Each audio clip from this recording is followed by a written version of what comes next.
If you're a maintenance supervisor for a commercial property, you've had to deal with everything from leaky faucets to flickering light bulbs. But nothing's worse than that ancient boiler that's lived in the building since the day it was built, 50 years ago. It's enough to make anyone lose their cool. That's where Grainger comes in. With industrial-grade products and dependable fast delivery, Grainger can help with any challenge, from worn-out components to everyday necessities. Call, click Grainger.com, or just stop by. Grainger, for the ones who get it done.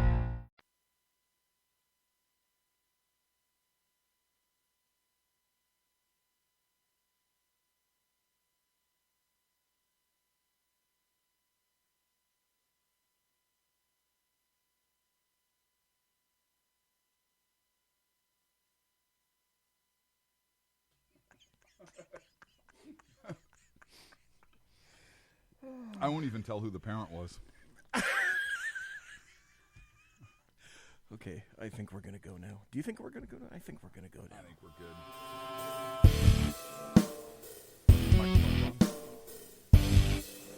Everybody's on. Is this thing on?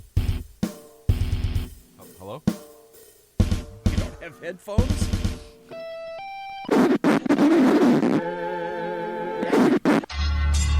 Yeah, you got headphones.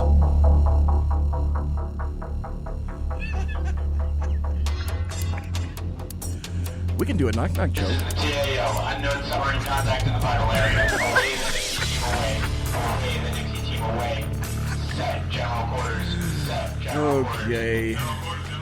Tonight, Clint and BZ are going to tear through the gristle of today's screaming headlines and rip out the sinewy tendons of truth ensconced within on the Shat Show, the Sackheads Against Tyranny, all from the hoary streets of Shatramento, Fornicalia, exposing the trembling toadies, the sniveling jackanapes, and fripperous fopdoodles infesting altogether too much of this great nation of ours. Please feel free to partake of our Shat Room at shrmedia.com, featuring the effervescent Contrarian Sackheads CLINT over there, plus the unrestrained bulbosity of the Zepmeister, doubling your late might night conservative talk radio pleasure. That's very stern. That's a stern look. With double the hosts. I need to tell you, however, that some contents may have settled during shipping. Member FDIC batteries not included. You got to tear across the dotted line. Heco in Mexico, patent pending, warranty void in Montenegro. Tonight, Clinton, Big, and BZ. We're going to talk about a veritable gaggle, a shrewdness, a murmuration, an obstinacy, a war and a pandemonium, a gaggle, a muster, a covey, an unkindness, a maelstrom, a knot, a shiver, a murder, an intrusion, a smack, a hive, a prickle, yea, a veritable cauldron of topics. Yonder across from me, let's see, that way, if you're watching on video, is, in fact, Sackheads CLINT, one each, right there. And I will be your server and obese somnambulistic reprobate for tonight. Sorry, I have to tell you, though, unfortunately, we do not take American Express and or personal checks. And please, I keep asking this. People say, why? I keep telling folks, remember, this is only an exhibition, not a competition. So, as I abjure you many times, please, no wagering. Whew. How many times do I have to tell him that, Clint? I think every week, BZ. I think every week. But here's the thing: we've God, it never stops. Can I wager? Can I wager? No, unless it's legal in your state. Or your county or your city or whatever jurisdiction you happen to be in. But in general, no, we don't want you wagering on the show. Correct. We don't want to be responsible for whatever losses you may incur. Not that we would be responsible. Not that we would. Radio and CHR Media has zero responsibility if you decide to wager on this show or any other show or any other point in your life. We will not be responsible for any losses that you may or may not incur. Thank you. Wow. Off the cuff. Was that okay? Was that not bad? That was really nice. Thank you. That was perfect. Thank you. That was perfect. Perfect. Before the show, we had a very small bipedal small unit. A small unit, yep. Enter the room. Correct. And you told that unit a couple of jokes. Well, one was a knock-knock joke. One was a knock-knock joke. And the other one was actually... No, you had two. You had two jokes, or three. I don't remember. But the parental unit was super psyched about the last knock knock joke, particularly when I believe the smaller unit ends up going back to school. Right, and regaling that knock-knock joke to everybody. Teachers. Near and far. Yeah. Teachers, principals, other parents. Right, people in authority. Uh-huh. Yeah. And any and all. Other parents, very important. Now you're making it sound bad. Was it inappropriate? No, it wasn't. Absolutely It was age appropriate, correct? No, I completely agree. Thank you. As per normal. Yeah. Clint has been kind enough to grab me my beverage of choice here on the Chat Show. Not yours, of course, not anybody else's. I don't get paid for this. Nope. I'm just acknowledging the kindness and the goodness of Sackhead's Clint right across from me. Already in the chat room, we have Mike, we have Dave, we have the Alaskan, and one viewer. So thank you all for being here tonight. You're welcome. Can you tell any of the jokes? Yeah, I think so. I think so. Okay. Or the knock-knock joke, or the I'll actual... tell the knock-knock joke. That's okay. Okay. Because, I don't know, I kind of liked it. I smiled. You laughed. I did. I laughed out loud, I think. The thing to remember is that this and was... with all your jokes, all of your jokes, I laughed. That this was for a small, like this is for a about kindergarten age. Right. So audience, it has to be... Which was perfect. But the best part was the parents' face realizing that their child is now going to be telling this joke to all of their friends, parents, teachers, etc. Because that instruction may have been given. Right. So knock knock. Who's there? Smell mop. Smell mop who? See? That's a great joke. For a child. And very appropriate for the classroom, I might add. Okay, I don't get it. Okay, you do it to me. Okay. Knock knock. Who's there? Smell mop. Smell mop poo. See, that's gross, right? I don't get it. That's gross, yeah. What are you clicking over there? Why would I want to smell a mop? I don't know. I don't know. That's why it's kid humor. It doesn't make any sense, right? Okay, no, it doesn't. Right. It just... Okay, how about regular jokes? You have any regular jokes? No, I'm not telling anymore. You didn't even laugh. What? You laughed in real life, like when that was told. You laughed like a belly laugh, but now there's no reaction. Our viewers think it's lame, and that's so. I don't want to tell any more jokes. Oh please! No, my joke telling time is done. No, one more joke. Nope. Want to hear a dirty joke? Yeah. Horse fell in the mud.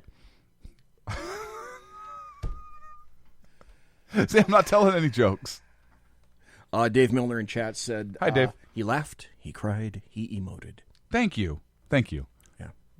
Hey, listen. So did BZ. Dave appreciates your jokes. Yes. So okay, I'll tell you one. I'll tell you one that a 9-year-old, one of my favorite, 10-year-old. He's 10 now. Okay. One of my favorite 10-year-olds in the world tells.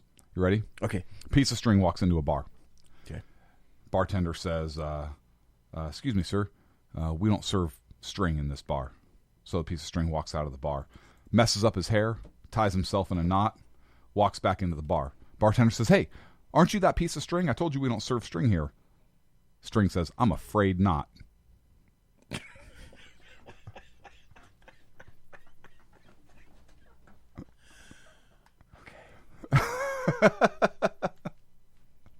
Alrighty.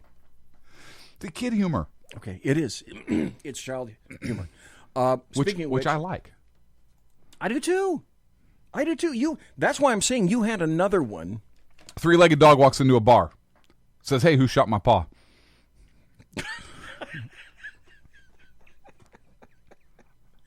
Okay, excuse me while I start. Whip this out. Yes. Okay, what movie was it from? Folks Blazing Saddles. Oh, I'm sorry. I thought you were asking me. I know. I got to start the...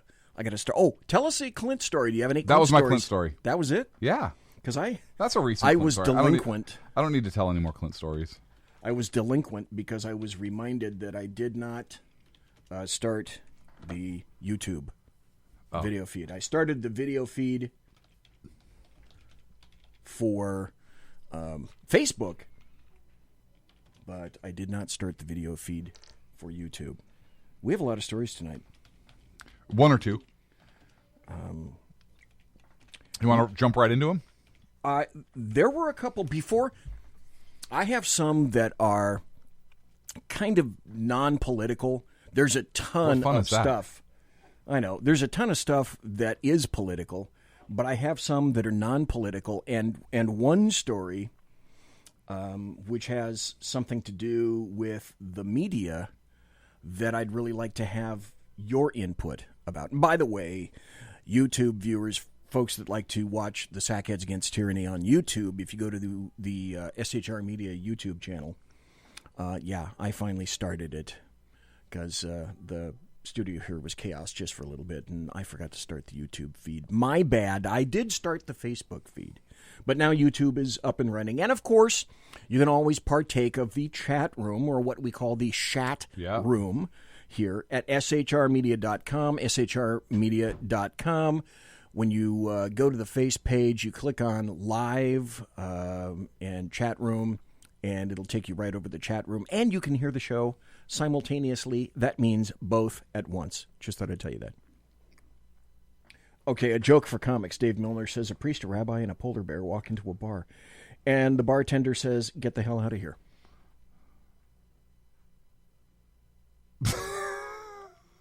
I get it. He doesn't want to scare the patrons off. Oh, boy. I like it.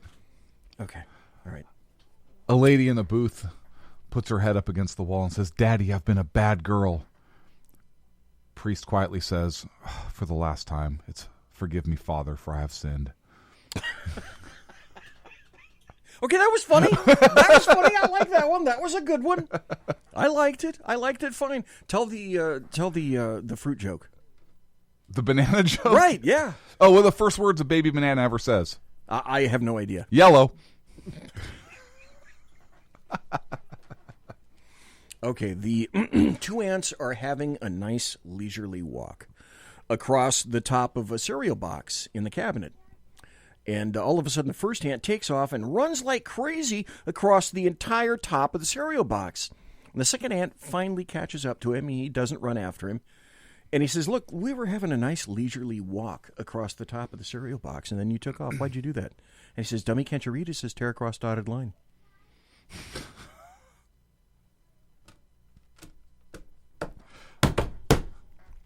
Do we have like an applause track, like a laugh track? We need a laugh track. If I had a producer, what you would have heard is a laugh. Or you would have heard. No, a laugh track. Or you would have heard. Hello. No, laugh track. No. Laugh track. Or. No. No. No. Or. No. Or you could have heard. You're a loony. That one? That would have fit. That's not bad. That would have been okay. Or you could have heard. No. We need a laugh track. Okay. Thank you. Thank you. Our live studio audience recognizes the fact that we need a laugh track. Thank you. It gets better. Thank you for agreeing with me. They really get into it. Yeah, thank you. Oh, they're picking it up, see? Yeah, thank you. I appreciate that. Yep. We'll be here all night. I know. That one wanted me to sign her chest. I can't do that. You've done that before, though. Freedom Fest. You were the number one chest signer at Freedom Fest. People would Freedom come Fest up won for us. It won for us. We were never defeated at Freedom Fest. See the shirt I'm wearing now? Oh, I didn't see that. Yeah, I'm wearing the Freedom Fest shirt right now. I don't know if we'll ever be back to Freedom Fest. It would be nice to. But when we were there, well, wait a minute. I was there twice. Mm-hmm. You were there how many times? 3. 3 times? Okay. Yeah.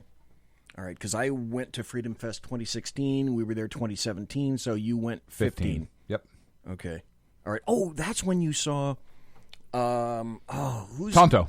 Yes. Yeah, Chris Peranto. Peranto hung out with us and did a book signing with us and drank with us, and yeah.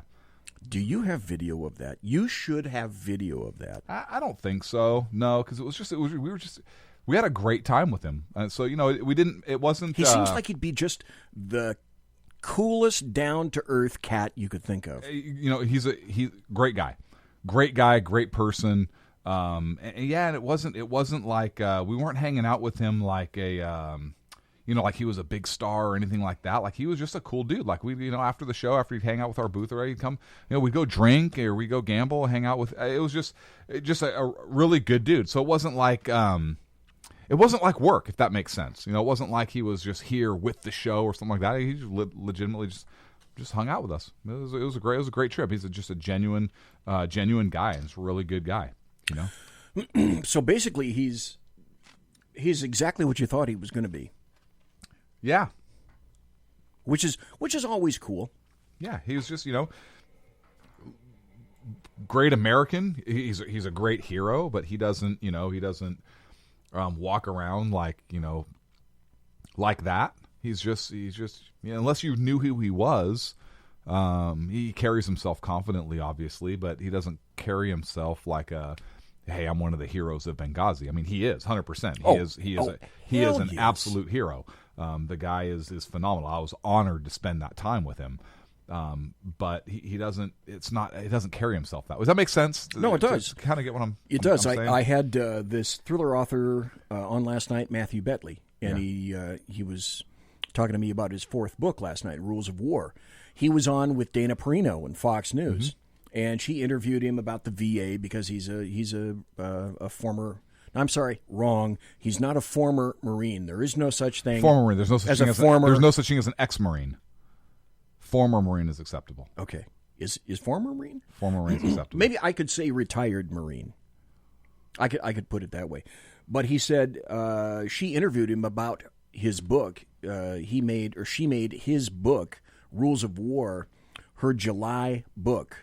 And he said, I sat down, talked to her, and Dana Perino is every bit as kind and nice as sure she appears is, on TV. And it's nice when you come across people that are, I guess, you could call them famous or celebrities in some fashion, although they might use different words. But it's nice to find out that there are real, actual, honest-to-God, genuine folks that when you meet them, they really are as their persona would indicate. Yeah. And that's always a nice thing. Colonel Alan West is like that. Would love to meet. Didn't you meet him at the first one? We did. Yep. He's very much like that. And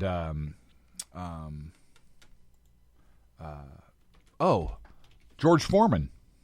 Oh, we met George Foreman. Very, very much like that as well. Yep. It's very nice. And Clint Eastwood. I had the opportunity to meet Clint Eastwood. Met him a couple times. Had the opportunity to actually speak with him. And, we share an amazing name. Right, of course. In common. And his father's name as well. But he said a good, strong name, Clint, of course. So, yeah, of course. But, and then told him how I was actually named after you, and that's a whole other story. But he was great, and we talked for a good 10, was 15 that at Freedom minutes. Fest? No, somewhere else. Someplace else? Okay. But yeah, we talked. It was a very nice man, very down to earth, very cool. It wasn't about, hey, can I get your picture, your autograph? Nothing like that, but just to have a conversation with the man. And that's it was probably awesome. All that anybody would ever want is just treat him. Okay. Oh, of course, there are people who are just. Oh my gosh! Yeah. Jerks. Yeah. But no, it's just I enjoyed having a nice conversation with him. And. Yeah, I doubt he'll ever remember me. Maybe he will just because our names, right? Maybe, how many people are named after you or hear that. I'm sure he gets that a fair amount. But, he's just nice to have a conversation. Sean said that he sent you a bouquet to your work last month.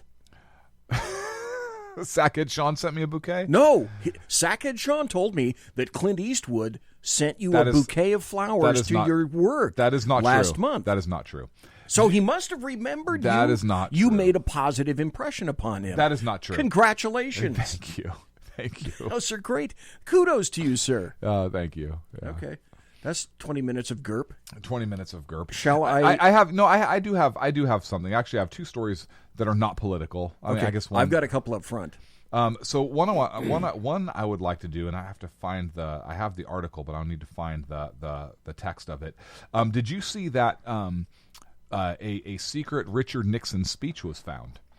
And I heard about that. It was from the Apollo 11 flight, and it was his speech that he would have delivered had they not survived or had they not come back, or Had they not? How did you read it? Yes. It's not that long. I'd like to read it if Sure. I have time. Sure, you bet. Just because. So for me, and those a lot of people I think that listen to our show enjoy history and these sorts of things, and I actually enjoy alternate history. So I enjoy. Do you read alternate history novels? Sometimes I do, yeah. Or I'll read novels that have like there are novels based on historical fact, but they're novels. Or I will sometimes read alternate history novels. Do you watch Man in the High Castle? I have. I just finished season 1. You'll enjoy it. Yeah. So I want to read this, and I think this is interesting. And the speech is dated July 18th, 1969, and it says, in the event of moon disaster, and here's the speech. Fate has ordained that the men who went to the moon to explore in peace will stay on the moon to rest in peace. I wonder if I can do this in a Nixon voice. I don't think I can do a Nixon voice. Good luck. Good luck. These brave men, that's more like Abe Lincoln, right? These brave men, Neil Armstrong and Edwin Aldrin, know that there is no hope for their recovery, but they also know that there is hope for mankind in their sacrifice. These two men are laying down their lives in mankind's most noble goal, the search for truth and understanding. They will be mourned by their families and friends. They will be mourned by their nation. They will be mourned by the people of the world. They will be mourned by Mother Earth that dared send 2 of her sons into the unknown. In their exploration, they stirred the people of the world to feel as one. In their sacrifice, they bind more tightly the brotherhood of men. In ancient days, men looked at stars and saw their heroes in the constellations. In modern times, we do much the same, but our heroes are epic men of flesh and blood. Others will follow and surely find their way home. Man's search will not be denied, but these men were the first, and they will remain the foremost in our hearts. For every human being who looks up at the moon in the nights to come will know that there is some corner of another world that is forever mankind. And then I want to read these notes. These notes are interesting. It says, prior to the president's statement, the president should telephone each of the widows to be. And here, widows to be. Read this, or listen to this.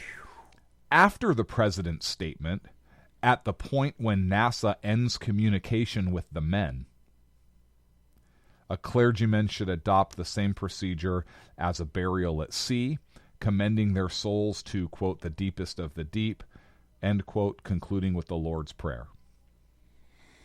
That's a little... You think about that, and you... on first processing, you think that's very heavy, that's very deep, but... And it is. But, yes, but you also hope that in situations like that, you don't want the persons that run the country to be caught off guard, flat-footed, etc. You must prepare for all possibilities in that kind of thing, because the computers that ran, and I almost hesitate to call them computers, but they were in their own way, were such that there are watches that you wear that have more computing power than all of NASA at that time. So the part that was interesting...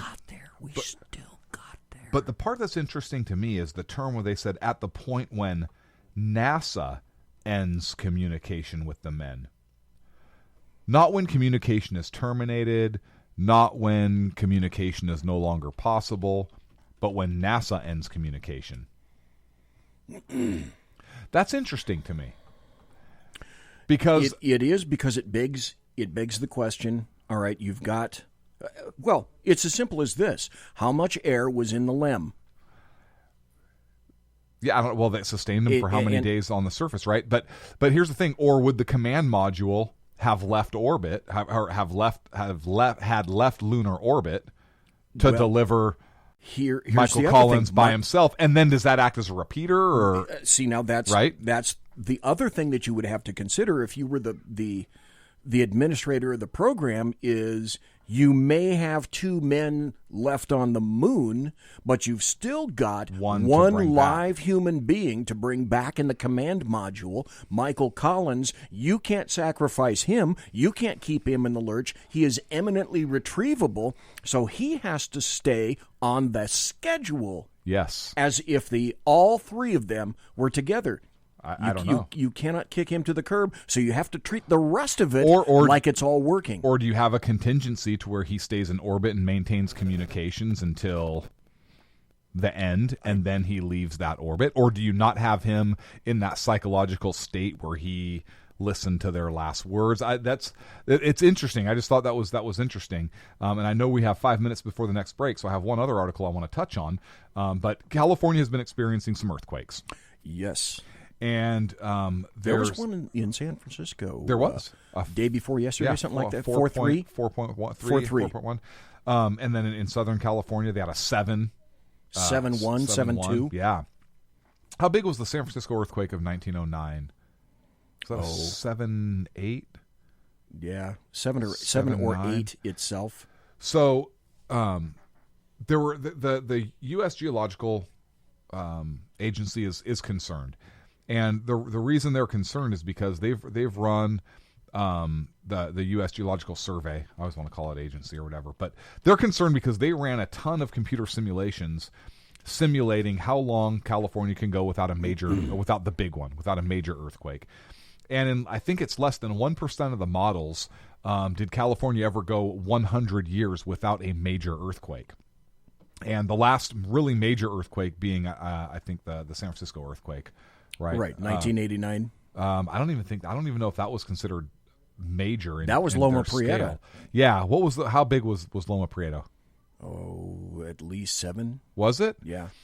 So in all of their models, it's less than 1% of the time California ever really goes. See, that's the one that brought down the freeways in San Francisco too. Yep. So in all these times, it's less than 1% of the time California goes 100 years without a big one, without the major earthquake. And we've actually gone so long without an earthquake now, this time around, that there's actually talk that the fault lines may have synchronized, which the 4 major faults, which would be a major crap. The other interesting thing is that because we are actually way overdue for, quote, the big one, and that the past century has really been abnormally quiet in terms of really large ground rupturing earthquakes. So they're not considering a big one as earthquake being Loma Prieta. The last big one, according to the USGS, was in 1906 when a 7.9 hit San Francisco, and over 80% of the city was destroyed. But they're actually worried about big difference between then and now, though, in terms of, if nothing else, construction. They are, but they're worried. They're still worried about that big one, and we haven't had it. Even Loma Prieta, they're not considering to be a big one.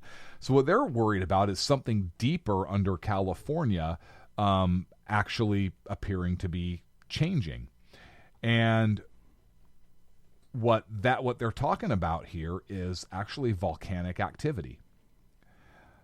There are several earthquakes several volcanoes within California that are in danger of imminent eruption. Shasta, Lassen.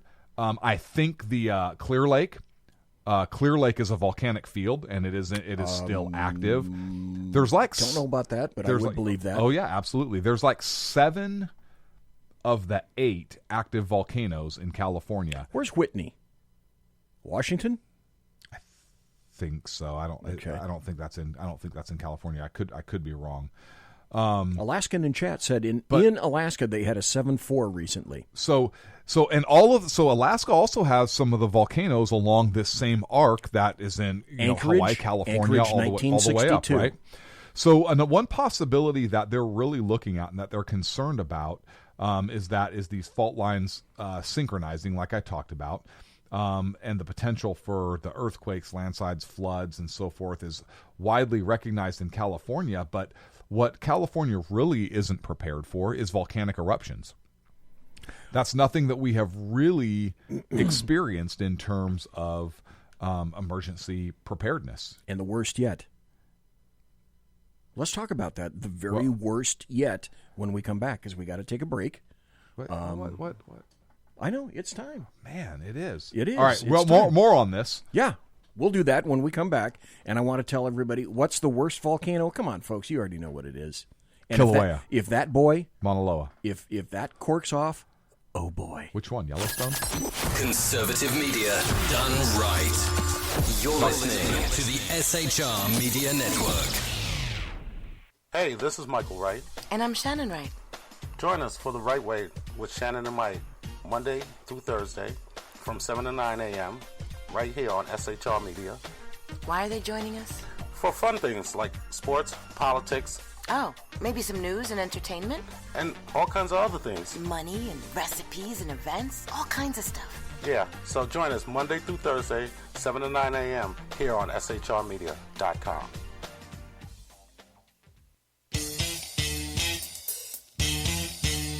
From a public locker inside a dilapidated Long Island rail station comes a show designed to piss off liberals using truth, facts, and ridicule. The Lid Radio Show, featuring the conservative voice from the People's Republic of New York, the Lid himself, Jeff Dunitz. Tune in every Wednesday at 2 p.m. Eastern, 11 a.m. Pacific on the SHR Media Network. Go to shrmedia.com. At Lid Radio, we fight for the truth, justice, and a good kosher T-bone. If you don't listen, Hillary Clinton might sneak into your bedroom in her housecoat late at night and blame you for her election loss. It's the Lid Radio Show with Jeff Dunitz.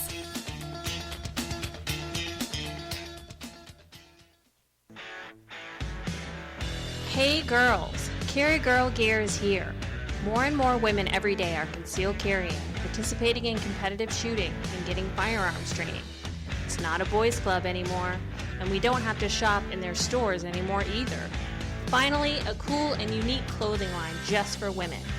Dope tees and hats for the patriotic concealed carry and 2A girl. So what are you waiting for? Go check out carrygirlgear.com today. It's your business diva here, Melanie Collette. I am inviting you to a front row seat as I discuss some of the most intriguing details of wealth and finance with today's movers and shakers in the world of business. Listen in and discover financial truths on a global, domestic, and household scale. Uncover topics that will impact your wallet today and in the future. Money Talk with Melanie airs Monday through Friday, 5 p.m. East, 2 p.m. West, right here on SHR Media and High Plains Pundit Talk Radio. You can't afford to miss it.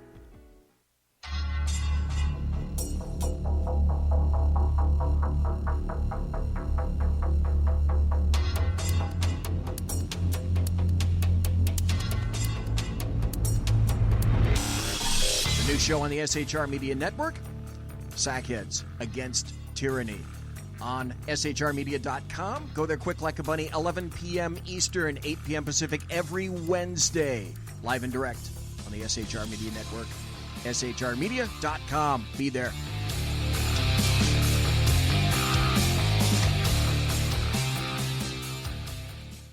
For 50 years, I've seen the American people blinded by corrupt politicians, a lapdog media, and deceptive Islam.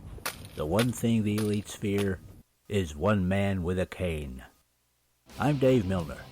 Join me through Spreaker, iTunes, and SoundCloud, through SHR Media and the Western Free Radio Network, for half a century of experienced perspective on political and social issues, weekly on The Unpleasant Blind Guy. And catch me on Jeff Mitchell's EDL Radio on blogtalkradio.com. There's no surrender, ever. Because truth is not always pleasant.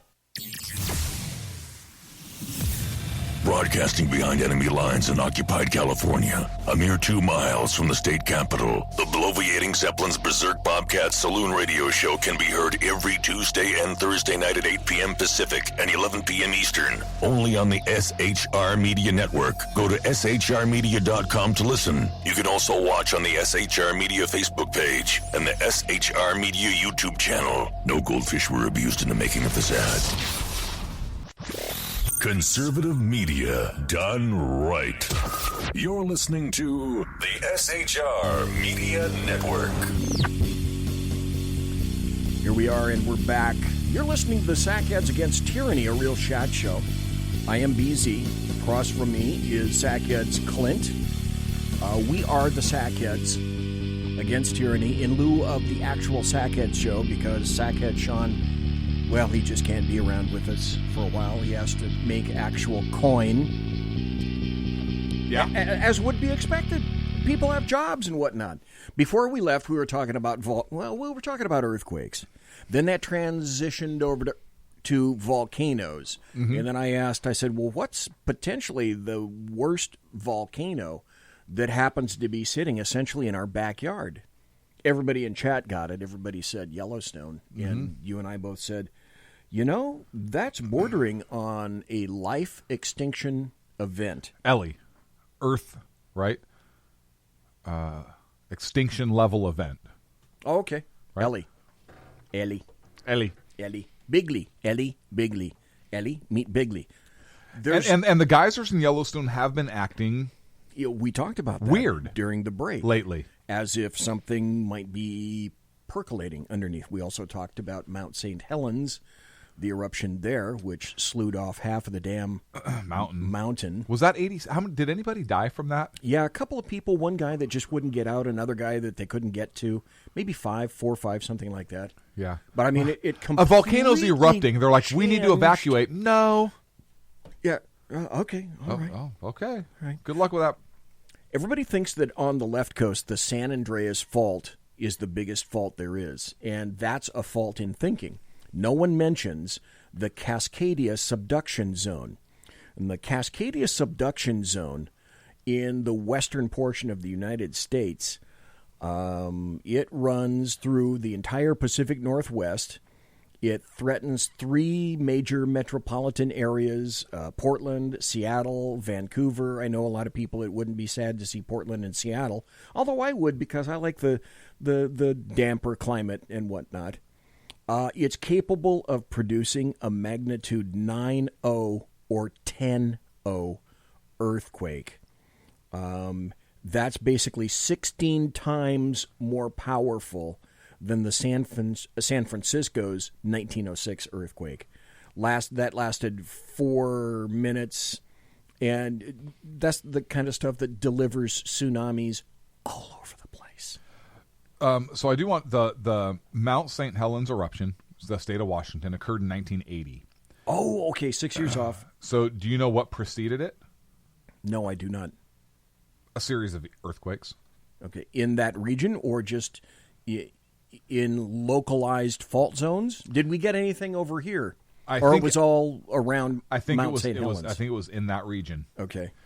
Which is interesting because maybe that's why now they're talking about, well, we have all of these volcanoes from Southern California. If you pull up the USGS website, you can see how many volcanoes, volcanic fields, both extinct, dormant, and active are still here. There's a lot. You mentioned, 5 or 6 that are just in California? I'd have to look them up. There's more than that. You can see the Sutter Buttes from Sacramento, yes, where our studios are on a very clear day, and that was formed through volcanic activity. That's right. The Sutter Buttes, for those of you who don't know, are in the middle of basically the Sacramento Valley, and the valley is a valley because it's very flat. And in the middle of this valley, up north of Sacramento, are these 2 mountains out of damn nowhere. Yeah. Well, the reason they got there is because volcanic activity. Hello. Yep. Thank you very much. Yep. Let's see if I can see how many volcanoes California has. Not that anybody in there. I know we have more to talk about, but I think it's interesting. It is all of the data going into this, the lack of the big one, the activity that's happening now, the magma flow and what they think that's doing now, the stuff in Yellowstone where the vents are acting kind of quirky. We have some big volcanoes here in California. Lassen blew in 1915, I think, right? Was the last time Lassen went. It wasn't huge, but I think it was the last time it went. I used to laugh about this back when I was working with another person who had a house in the mountains like I do.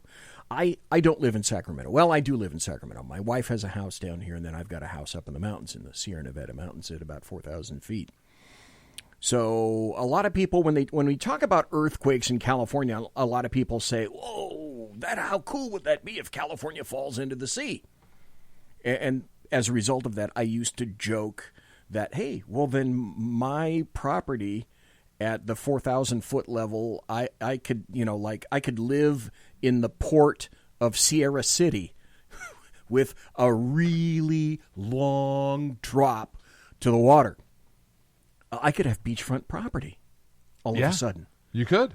My house worth, I don't know, $200,000 or $300,000 right now could be worth a couple of million if I had a beachfront property view. If I could look out across the Pacific Ocean, think how much that house would be worth. Of course, a lot of people would have to die for that to occur. Shall we change to another story, which is impending, or do you have something? Guess how many volcanoes are in California? Okay, my first thought is not many. My first thought would be 10, but then I'm going to up that, and I can see your eyes. I'm looking at your eyes right now. I'm going to say 20. I'm going to say 20. There are 20. Really? Okay. There are 20 volcanoes. And I did not look at that. I didn't cheat. In California. No, you did not. I will. And there are several who are listed as imminent in their threat. So very, very high threat potential or imminent is Lassen. Okay, I can see that. Lassen's a big one. Lassen's a big one. Lassen, Long Valley Caldera. Long Valley, I don't know where that is. And Mount Shasta. Shasta, I could see that. The high threat potentials are Clear Lake. Get out! Yep. And this is the USGS. This is USGS saying this. Clear Lake Volcanic Field, Medicine Lake, Mono Inyo craters in the Salton Buttes. Okay. Mono Inyo is way, way, way Southern California. Oh, no, it isn't. No, it's not. No, it's north. No, it is not. It's north. Moderate threat is Coso Volcanic Field, Mammoth Mountain, Mono Lake, Soda Lakes, which is on the California-Nevada border, and the Ubehebe craters. I don't even know what that is. No. And the low to very low potentials, Golden Trout Volcanic Field. And see, most of those I do not know, have not heard. But again, it's indicative of this stuff is all around you, percolating about, and you don't know it. Yeah. Tonight, I learned something amazing. Mount Whitney, Mount Shasta. Yeah, I know about the volcanic activity that occurred there. Clear Lake, well, when I vacation on the coast, I drive right by Clear Lake, Highway 20. It's a big lake, very popular for fishing, maybe 40 miles from the coast, set inland, and kind of warm in the summertime, very popular with the fishing community. I didn't know that was volcanic. I had no idea. Oh, yeah, big time. And it's very active, or high potential to go, which is interesting. No damn idea. Now, when Lassen, when Mount St. Helens blew, that had a volcanic explosivity index. The VEI, it's how they measure the explosivity of a volcanic eruption. It goes 0 to 7. Okay. Do you know what Mount St. Helens was? 3. It's a 5. 5. Mm-hmm. Oh, that was pretty significant. It's pretty significant, yeah. Okay. Alrighty. When I think of big stuff like that, I think of also Krakatoa. Krakatoa, is that the bad batch of crack cocaine? It is. That went around like in the mid-'80s. It was the mid-'80s. Crazy. Oh, yeah. A comedian set himself on fire. Yeah. It was exploding. See what I did there? I see what you did there. Yeah, okay. I see what you did there. Couple of interesting stories. Mine weren't interesting? No. Oh. Chat room. Chat room. This is chat room. The chat room. Tell us if Clint stories were interesting. And go ahead and weigh in. Oh yeah, I need an honest feedback. Yeah, because I need to know what kind of stuff to not include next time. Right. If you guys want to revel in your ignorance and not learn about volcanic activity and what some of these earthquakes could mean, then that's what we need to know. That sure, exactly. Right, so we know to play don't know a thing. Like 3-2-1 contact episodes or something like that. I wanted to mention this because this seems like one of the weirdest stories. That just pissed off ever. about 8 people in the chat room right now. That's true. They'll weigh in. This is a weird story that got started on Facebook. And the person that started this didn't really mean it at all. It was a joke. And by now, it's gotten to close to a 2 million joke.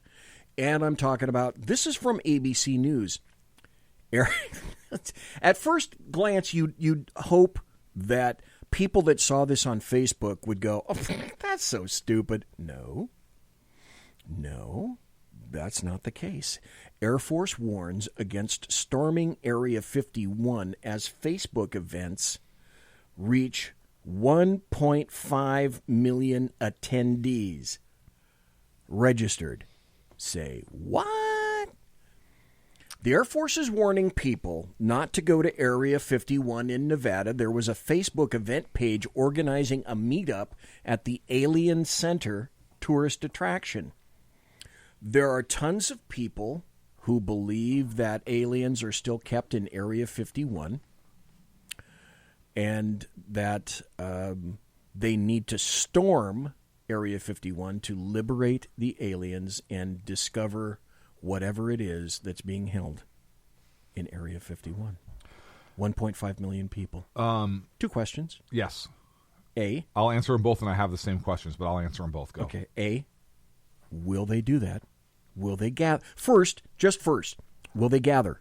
Yes. Will there be a bunch of people that gather? Yes. 2, if they gather, then will they move en masse towards, I don't know, whatever gate there is that's closest to Area 51? I think there are people stupid enough to try it. I really do. I don't think all of them will. I think that because I think that if they mass, I would be surprised if the members of the military are not there to give warning. If they start to move, I would not be surprised if there is additional warnings, and I think that would be enough to stop some of them. I would like to say, no, I don't think they'll actually storm the place, but I don't have that kind of faith in people. I think people are stupid enough, particularly in group. And I say that because you look at some of the groups that are out there today that are just doing ridiculous stuff.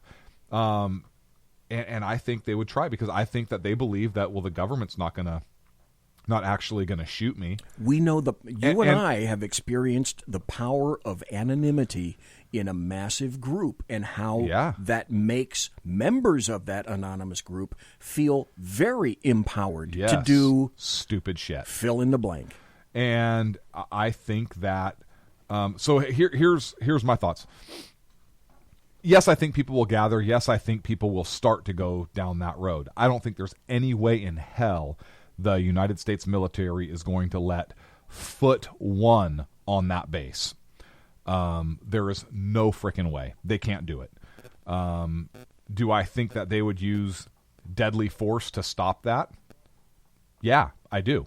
I think that if you have a group that is looking to storm a military installation, a known military installation, a known top secret military installation, where it's posted all over the frickin' place that you will be shot, I think that failure to take that very seriously would constitute an insurrection. And if it is in fact an insurrection and that base is under attack, which is exactly what it would be, whether they're armed or not, you can't possibly stop that many people. There's only one way to do that and protect national security. Now, don't get me wrong. I don't want anybody hurt. That's not what I'm hoping happens. No. I hope these knuckleheads fizzle out and actually don't go, gather, make a statement, gather, protest, whatever it is you want to do. That's great. Please don't actually go storm the frickin' base because I don't want to see anybody get hurt. And I think that if they get close enough, I think that the military will give them a lot of chances. I think that they will posture. I think that they may fire some rounds across the bow, so to speak. I think that they may have some equipment out there. But if these people actually force the hand of the United States government, I believe the government will respond. And I don't want to see anybody get hurt. And honestly, the government should respond. I would agree. You have to, because how do you know that within this group aren't some other international bad actors or fill in the name of the group. You can't allow that to happen. And the people are going to say, oh, they were an unarmed group of civilians. Oh, it's a huge base. Like, were they really even near anything? That's not the point. These people know what they're doing, and the military would have to stop them. Here's what I think the point would be. Must be. I'm with you. I don't think the person who posted this had any kind of a concept as to how many people are interested in this kind of activity. I think that's stupid. I think that's ignorance, and I think that they could be civilly responsible because I think that is leading exactly where I'm going. I'm sorry, I didn't mean to interrupt. That's okay. Yeah, you did. No, I really didn't. I'm sorry. But the military can't take this because this would set a precedent.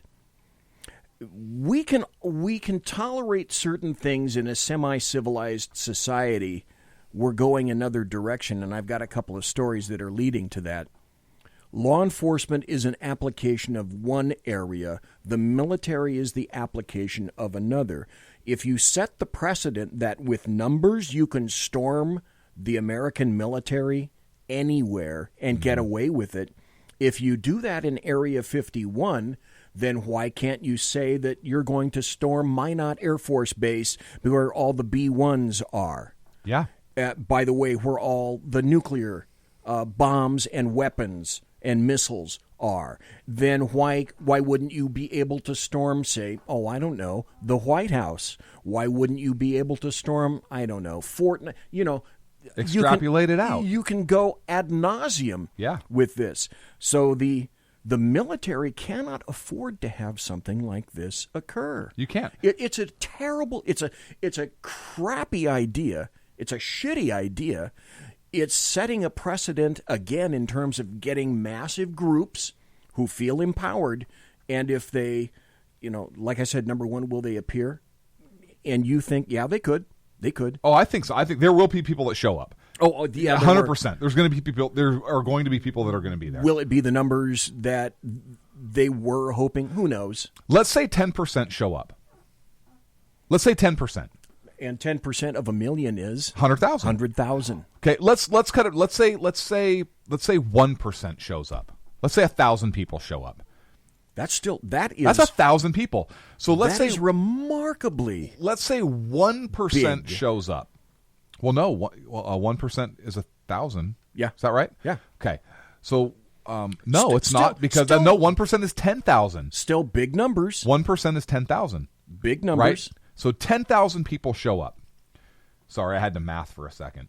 I was never a big guy on math. If 1% of the people show up, let's say 0.5% show up, 5,000 people, 1/2 of 1% show up, 5,000 people. Now, of that 5,000 people, let's say that 5,000 people, let's say that 10% of that 0.5%, so 500 people storm the base. Okay. And the United States military responds. Well, let's... Can you imagine... Can you just imagine the public fall? And the military would be 100% in the right. But can you imagine the fallout? And we're talking 10% of 0.5%. And what would, theoretically, because you kind of have to think this way, of that small percentile of a percentile, how many of those people would potentially be armed?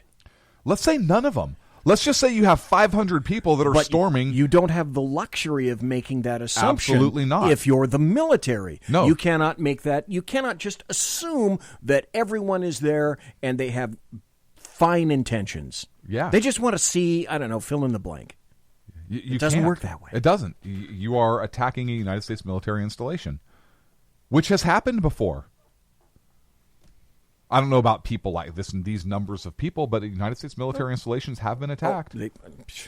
We had an ICE facility attacked the past week by a 69-year-old Antifa member, essentially, who wanted to make a statement, who wanted to shoot propane tanks, and then the leftist world is shocked. Shocked, I tell you, when he's killed Yes. trying to do that, storming an ICE facility. Armed with incendiary devices. Yeah, AYFKM. Are you fucking kidding me? There's video. An individual or a series of individuals asked the Big Four, the squad, of all the little chickadees, are you going to proclaim that was a terrorist act? Are you going to disavow those acts? Nope. Not one peep from any of those individuals. Nope. Not one. Not one. Because it's a leftist organization. Had that been a group on the right? Oh, that would be 24/7 across. And we would condemn that 100% as well. And rightly so. And rightly so. We would absolutely condemn that. And we would call it a terrorist act. It would be.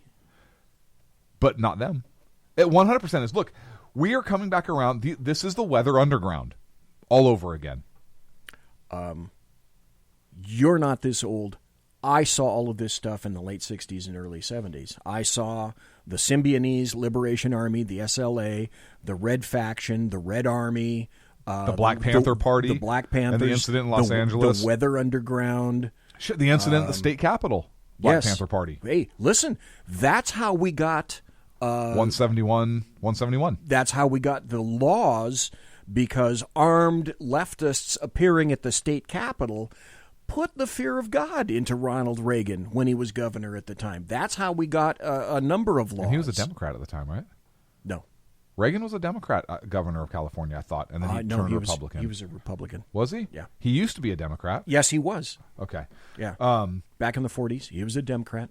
So these are leftist groups. Seen it before. There's nothing new to me. Nothing. These violent groups, and a lot of them are on the left, have been here before. The bulk of them are on the left. I played, when you talk about white supremacists, in terms of the overall numbers and activities, et cetera, of white supremacists, they're almost trivial compared to the amount of people that are on the left that advocate and commit violent acts just here in the United States. And look, and we're not condemning white supremacy. White supremacists are fucking assholes. Oh no, we are condemning white supremacy. That's what I mean. We are condemning it. I'm sorry. I played. Here's the other thing. So let me, because I misspoke. Okay. We are 100% condemning white supremacy. Oh hell yeah! We do not condone it. Is what I meant to say. We do not condone it. Their violence is absolutely horrific. Their point of view is absolutely garbage and wrong 100%. And we will condemn, not condone. I apologize. Misspoke. We will condemn their actions and their perspectives outright. That doesn't mean we want to shut down their speech. Just like I don't want to shut down the speech on the left. I want to hear how fucking crazy you are, because I want to know exactly who you are and what we're dealing with. Plus, I want people on the left to talk. Yes. And I want to hear their speech, because I also want others to understand what it is that they are advocating. Absolutely. They are the best examples of themselves of what to not do or not be. And that's another reason I want to hear their speech. And the same is true of the white supremacist groups, the Nazi groups and so forth. I want everybody to hear what an asshole you are. I played 2 separate cuts last night after Matthew Betley of what it is that Trump actually said with regard to the Charlottesville, the guy that ran down and killed the young lady in Charlottesville, and the clip that you always hear, and what it is that Donald Trump actually said, which is massively different. And it's the same for what he said with regard to the tweets, etc. They only want to pull out the specific pull quotes, etc. Funny thing is, David Duke, and there's an article that I don't have, but David Duke is a supporter of Ilhan Omar. Think about that for a second. He's come out and said, but did you hear anyone say that or talk about that? Did you hear anybody disavow that? Did she disavow it? I didn't hear a thing. Did she disavow it? I heard crickets. Has he been forgiven for his past? I don't know. Maybe he has. Anyway, getting back to Area 51, bad idea. Bad idea. So what do you think? Does the military attack them if they actually try this garbage? How do they not? How do they not? They will be backed up Because even, as you mentioned, even if you have 1,000 people, and that's such a minuscule slice of 1.5 million, potentially. Yeah. But even if you have 1,000 people rallying around a given gate or an entrance to Area 51, do you think otherwise the Air Force and the military have the ability to meet that with 1,000 military members on a given day? That would be difficult to rally that many people. Therefore, if you don't have a sufficient amount of riot gear, equipment, gas, etc., to handle a crowd of that nature, and if they still blast through the perimeter, etc., that's the key. Setting precedent, which you cannot allow that to occur, there'll be warnings, there'll be another warning, and then eventually someone is going to have to say, this cannot stand. Yeah, and I think they will be getting warnings as they're en route, too. Oh, yes. Because the Air Force doesn't want this to occur. Of course not. The Air Force cannot afford to have this occur. Of course not. Of course not. But they have to do. And here's the thing. That's just so let's look at the politics for Trump. Zany. If, let's say, 500 people storm the gates, military has to use force. They come through. They break through. They're loose on the base. On the base. They have to use force on, let's say, a couple. Let's say the United States military uses deadly force on 5 American civilians out of this major event. Oh boy. Oh boy. Before November 2020? Yeah. Oh boy. Okay. That's now you've dragged this thing into a political venue. Let's have a break. Let's come back and talk about the politics of that in just a little bit. And then, oh my God, do we have political stories? Holy crap. Okay, we're going to hit a break and we'll be right back after this. Conservative media done right. You're listening to the SHR Media Network. For 50 years, I've seen the American people blinded by corrupt politicians, a lapdog media, and deceptive Islam. The one thing the elites fear is one man with a cane. I'm Dave Milner. Join me through Spreaker, iTunes, and SoundCloud, through SHR Media and the Western Free Radio Network, for half a century of experienced perspective on political and social issues, weekly on The Unpleasant Blind Guy.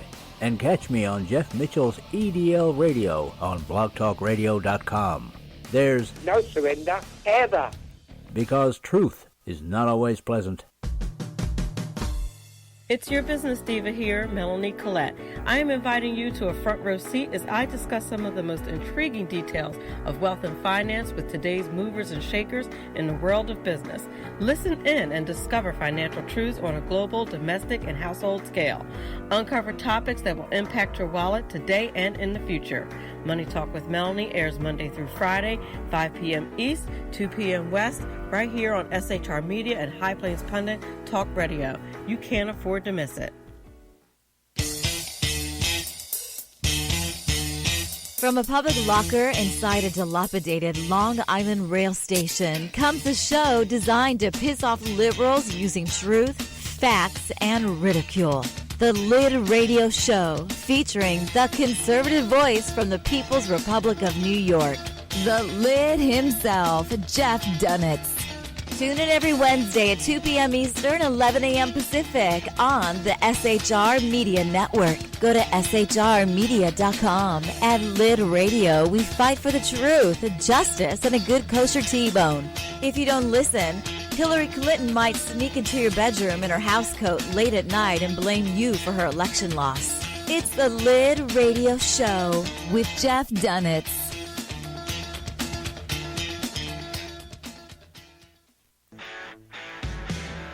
Hey girls, Carry Girl Gear is here. More and more women every day are concealed carrying, participating in competitive shooting, and getting firearms training. It's not a boys' club anymore, and we don't have to shop in their stores anymore either. Finally, a cool and unique clothing line just for women. Dope tees and hats for the patriotic concealed carry and 2A girl. So what are you waiting for? Go check out carrygirlgear.com today. Broadcasting behind enemy lines in occupied California, a mere 2 miles from the state capitol, the bloviating Zeppelin's Berserk Bobcat Saloon radio show can be heard every Tuesday and Thursday night at 8 p.m. Pacific and 11 p.m. Eastern, only on the SHR Media Network. Go to shrmedia.com to listen. You can also watch on the SHR Media Facebook page and the SHR Media YouTube channel. No goldfish were abused in the making of this ad.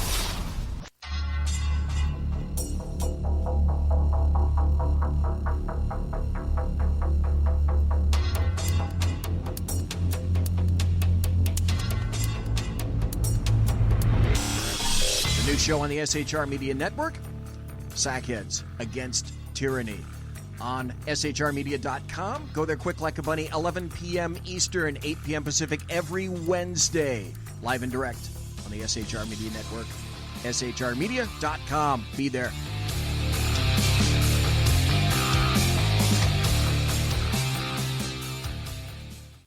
Hey, this is Michael Wright. And I'm Shannon Wright. Join us for The Right Way with Shannon and Mike, Monday through Thursday from 7 to 9 a.m. right here on SHR Media. Why are they joining us? For fun things like sports, politics. Oh, maybe some news and entertainment? And all kinds of other things. Money and recipes and events, all kinds of stuff. Yeah, so join us Monday through Thursday, 7 to 9 a.m. here on shrmedia.com. Conservative media done right. You're listening to the SHR Media Network. And we're back. We're back. It's the second hour already. Where does the time go? We're having so much damn fun. Are you missing something? You look like you're looking for something. I'm looking to see if this thing's just weird, this camera angle over my shoulder. Oh, you mean the guy looming over your shoulder? I can get it. If you want to watch the show, by the way, folks, you can listen and enter the chat room at SHR Chat Room. I'm sorry, Chat Room. Thank you. At shrmedia.com. And you can also, if you want to watch the show, you can watch the show on the SHR Media Facebook page, and or go to the SHR Media YouTube channel. We have our very own YouTube channel, and when you're on YouTube, just go in the little search field and put SHR Media, and you'll find us right there. We have an article or so that we want to go into. There is a call I see, and so caller, who be ye? Speak or forever hold thy codpiece. Oh, nobody can hold my codpiece. This is Dave Milner, the unpleasant blind guy, fellas. What's happening, Dave? You guys. This will be fairly short. Getting back to the start of the show, I just wanted to give you guys the one and only original joke I ever made up. Okay. Okay, right? This is a Dave joke. It's a Dave joke. Okay. All right. Right. Okay. You guys, and I was inspired for this by the Twilight movies, by the way. Okay. What does a gay vampire turn into? A fruit bat. Okay. I get it. All right, I get it. I actually got that one. I got that one. There you go, fellas. God bless. All right, thanks, Dave. God bless. Thanks. Okay. I just learned a new joke. You just learned a new joke. I just learned a new joke. We're going to do politics, but I came across this article where the Chicago mayor says, and this is it's no longer Rahm Emanuel, right? No, it's no longer Rahm Emanuel. It's a lesbian black female. The Chicago mayor is saying, in a major leftist city, she's saying police are losing the streets to major eruptions of violence. Shocking. Shocking. But the shocking thing about it is she's actually admitting it. I find that astounding. She says one weekend does not make a trend.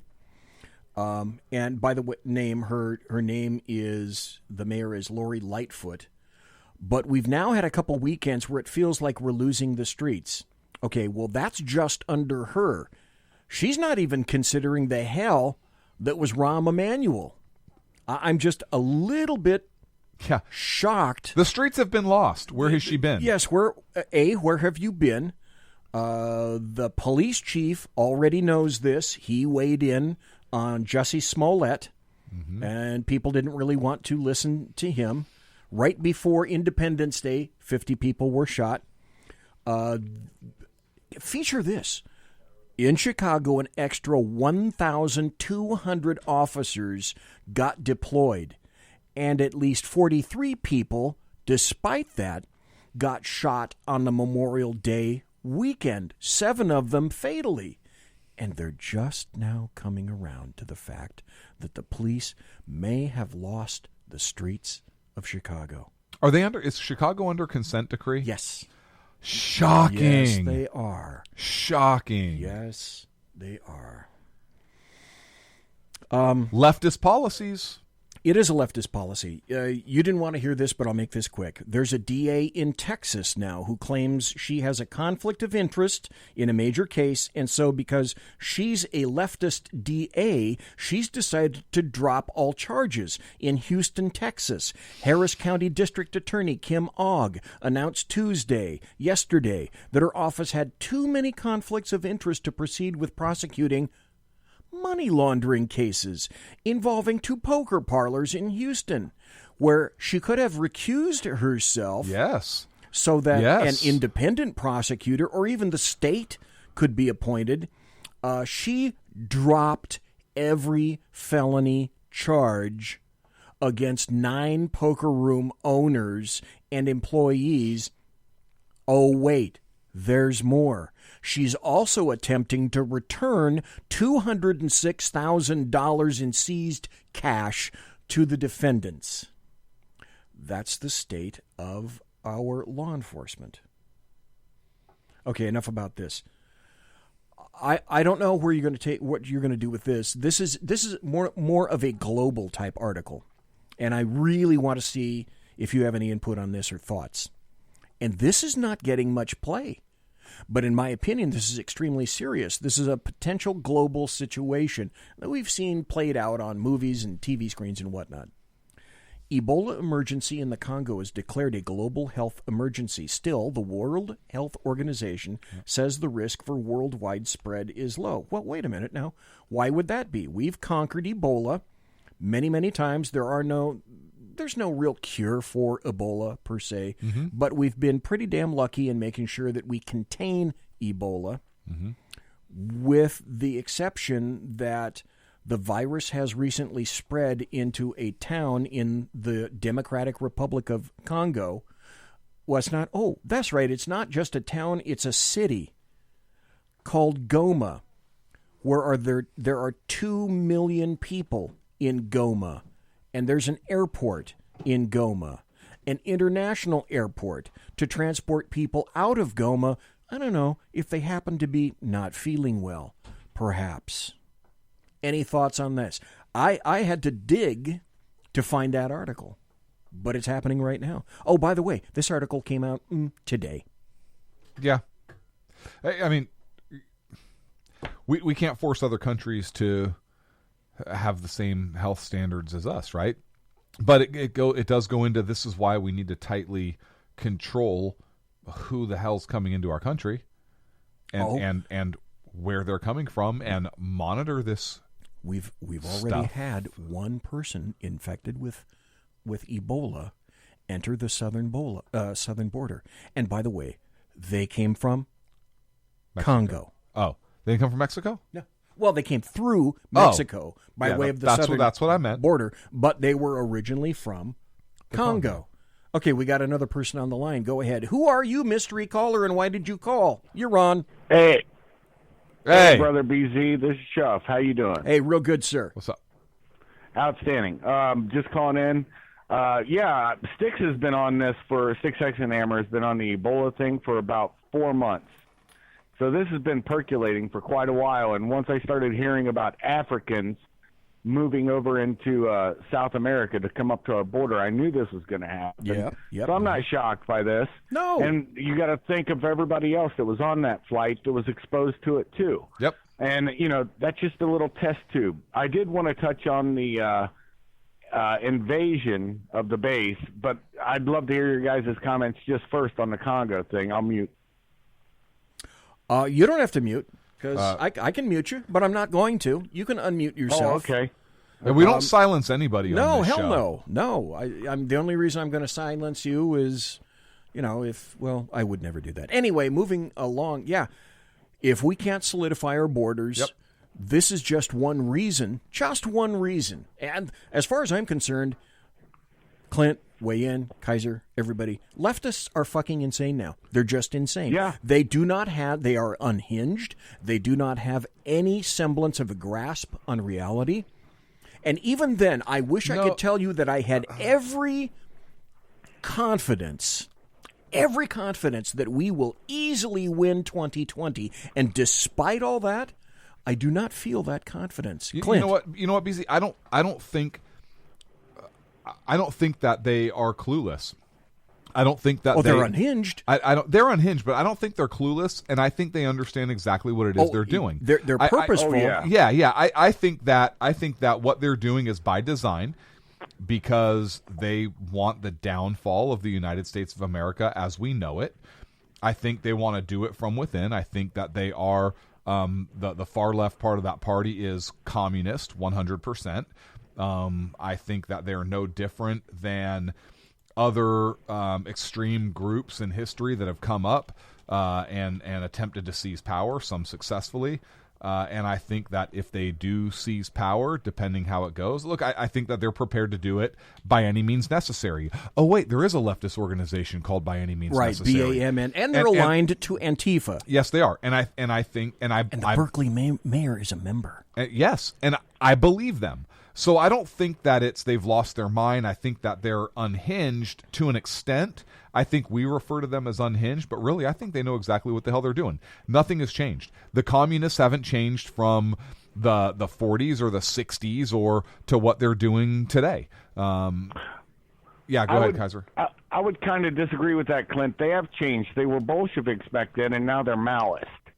So they believe the Mao theory: through the barrel of a gun comes ultimate power. Okay, so there has been a change. So let me rephrase. I'm not talking about specifically their communist viewpoints or their sect of communism. I'm talking about their tactics.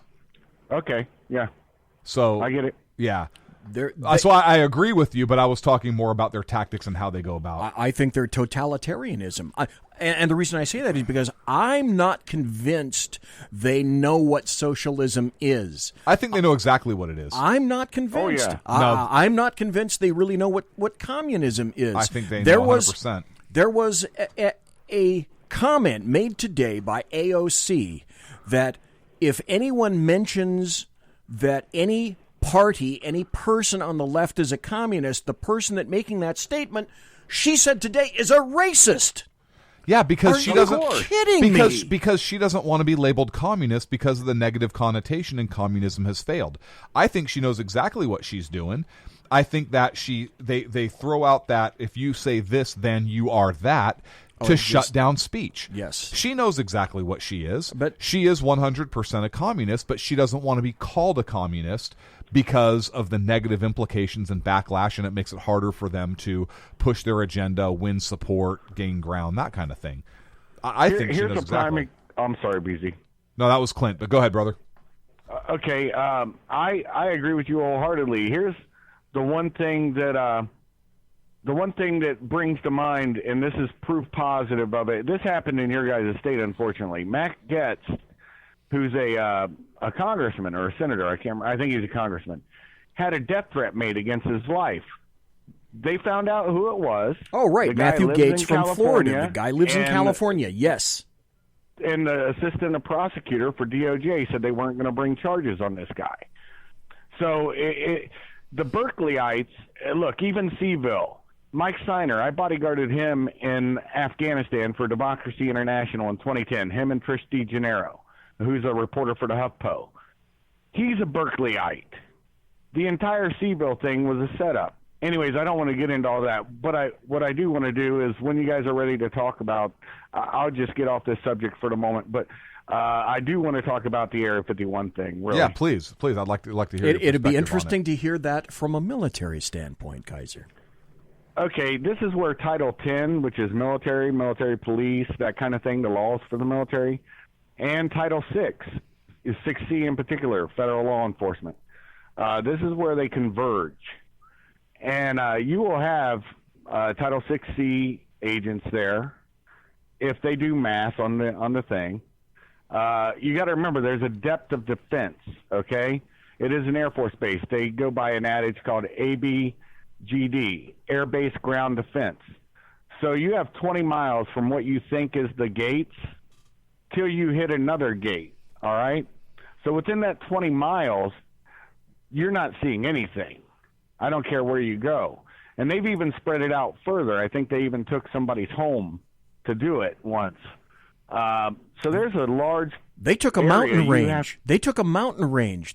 You used to be able to sit on top of this mountain range. Now that's under Area 51 control. Right, and that was down by S4. Yeah, S4. Anyways, yeah.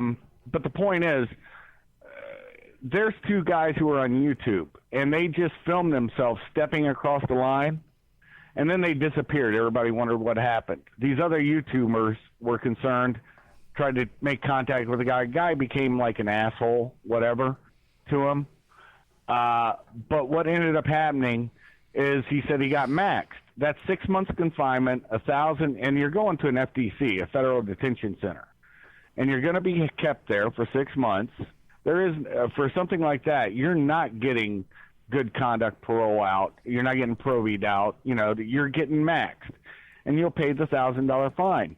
Even taking photography at that gate, this is something these morons don't get. Everybody who does it, but the media's been allowed to do it and everybody's been allowed to do it, is punishable by the same Title 10 thing. That commander of that base has ultimate authority in the end. Yes. And if he decides he wants all these protesters to learn what a GAU is from above or from below, they will find out very quickly what it feels like to have the different calibers ventilate their craniums and their other parts of their bodies. And there's nothing that, they can go after the president, but ultimately it's the commander's responsibility. I worked on a nuke base. In Germany, we had protesters all the time trying to jump the gate and the fence. If you could jump that gate and you got over it and the police didn't get you, they were ours. And we would turn them over to the German police. So, anyways, that's what I'm trying to say. I think you're going to have idiots like you and Clint were saying. I think you're going to have idiots try this. I think you're right. I think that's correct. It's a matter of numbers, how many people are going to try to do that. And they'll rally. I believe they will rally. There will be a certain number of people that will meet at whatever spot they designate. The bigger question is, and of course, when they rally at that spot, you have to remember, and I'm sure you can correct me on this, there will already be a military presence wherever it is that they rally, because it's been made public. So whether they're in uniform or whether they're in plain clothes or shorts or a 1963 Ford Fairlane, they will be there. There will be a presence, and they will be monitoring the situation. But you cannot. Well, here's another thing that I know for a fact, and that's and again, thank you for coming on to explain the military aspect of it. I trained at EVOC, and at EVOC, we trained at the former SAC, Strategic Air Command, alert pad at Mather Air Force Base. And what that means is that was the alert pad where a number of B-52s who were tasked with carrying nuclear weapons were stationed at Mather Air Force Base. Each one of these B-52s was in an alert area, asphalt area, and there were, I think, 11 or 12 B-52s, and one crew was in that B-52, a B-52, 24/7, ready to make the first run down the Zulu ramp to respond. There was a crew, live people, in a cockpit of a B-52, 24/7, ready to roll. There was a red line around the B-52. AP's air police who were there made it known very clearly. Anyone that wasn't authorized, if you stuck a pinky or a toe across the red line, the authorization already existed to shoot to kill. Yes. So the military cannot in any way, shape, or form countenance the ability of anyone, civilian or law enforcement or military themselves, to breach Area 51. It's a military reserve bombing range, proving range, and who knows what they have out there, and it's not my job to know or find out. There's two separate kinds of jurisdictions, and this is what people fail to realize. You have concurrent jurisdiction, and you have exclusive jurisdiction. In Ohio, there's one base that has exclusive jurisdiction on the entire base. It's a small base. It's old DSCC in Columbus. That's the only one. Now, there's spots on Wright Pat, certain spots, where they have exclusive jurisdiction. That means no civil law enforcement has any right to come on there. No civilians have. You come on there by permission only.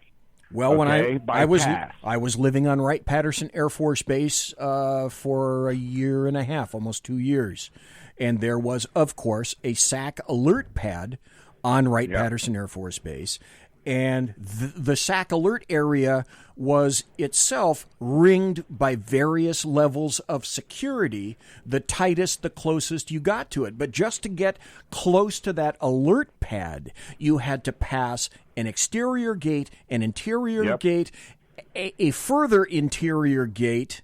Yep. It's just the military cannot afford to have this happen. This was a stupid idea. And they're not going to have amateurs in intelligence out there taking video. It's not going to be like the ATF going to a gun show or something, right? Where you have civilian law enforcement taking the video. You're going to actually have DOD, either contractors who have been military and know how to blend, or you're going to have physical DIA or CIA spooks.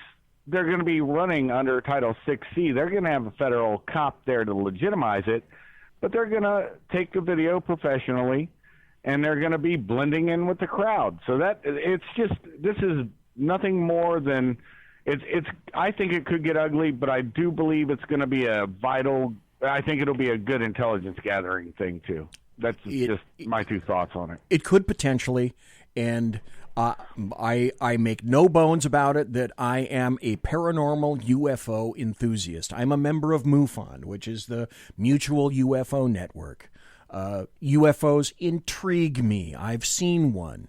I've had a strange experience or a couple myself. So I'm curious, but I'm not sufficiently stupid that I would actively go to Area 51 with a group of other people and attempt to storm an American military organization or base. You have to be stupid. Now, that's why I hope, as we said before, and I'm sure you're saying the same thing, Kaiser. Okay, if you want to have 1,000 or 2,000 or 3,000, 4,000 people gather someplace to chat and whatnot, number one, logistically, that's going to be hard as hell because 4,000 to 5,000 people got to eat somewhere and they got to poop somewhere.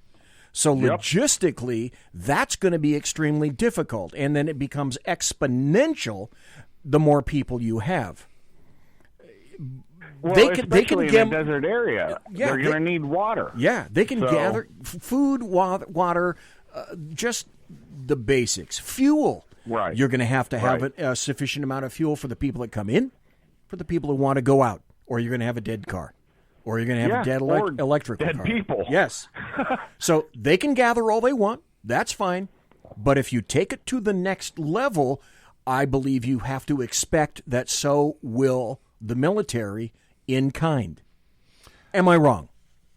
No, you're not wrong at all, brother. And that's why I know they'll have Title 6C people there.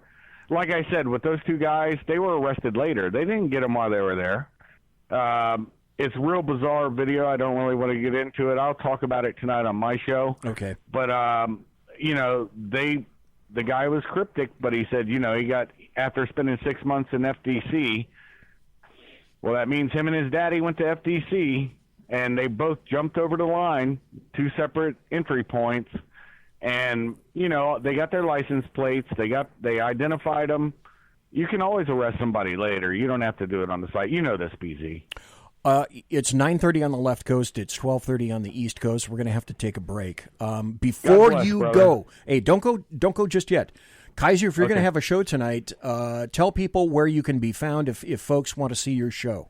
Where do they go? Oh, it'll be on my common YouTube channel, all lowercase, Sword.9, SWORDPOINT, the numeral 9, at YouTube.com. Okay, And that's where you'll see it. What time?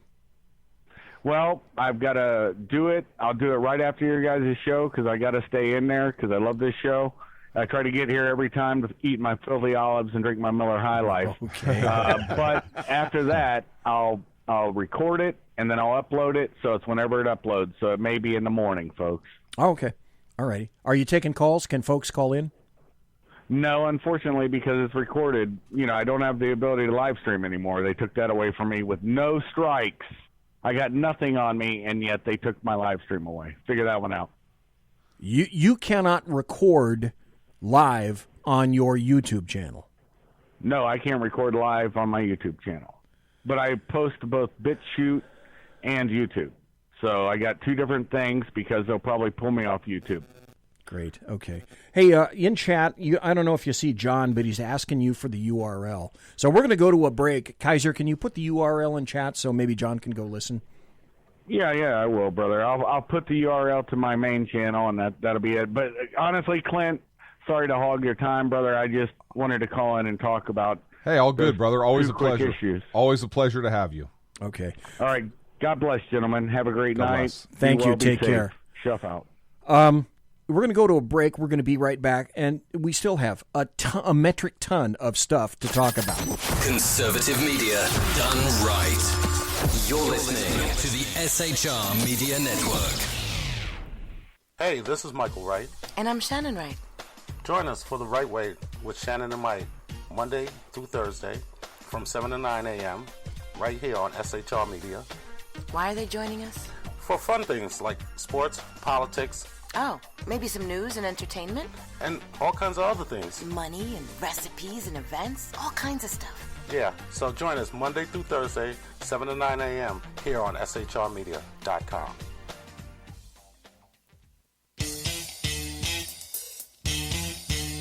From a public locker inside a dilapidated Long Island rail station comes a show designed to piss off liberals using truth, facts, and ridicule. The Lid Radio Show, featuring the conservative voice from the People's Republic of New York, the Lid himself, Jeff Dunitz. Tune in every Wednesday at 2 p.m. Eastern, 11 a.m. Pacific on the SHR Media Network. Go to shrmedia.com. At Lid Radio, we fight for the truth, justice, and a good kosher T-bone. If you don't listen, Hillary Clinton might sneak into your bedroom in her housecoat late at night and blame you for her election loss. It's the Lid Radio Show with Jeff Dunitz.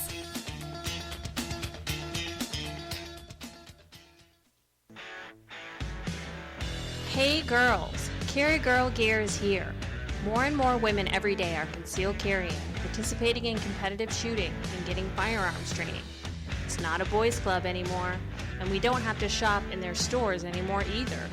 Finally, a cool and unique clothing line just for women. Dope tees and hats for the patriotic concealed carry and 2A girl. So what are you waiting for? Go check out carrygirlgear.com today. It's your business diva here, Melanie Collette. I am inviting you to a front row seat as I discuss some of the most intriguing details of wealth and finance with today's movers and shakers in the world of business. Listen in and discover financial truths on a global, domestic, and household scale. Uncover topics that will impact your wallet today and in the future. Money Talk with Melanie airs Monday through Friday, 5 p.m. East, 2 p.m. West, right here on SHR Media and High Plains Pundit Talk Radio. You can't afford to miss it.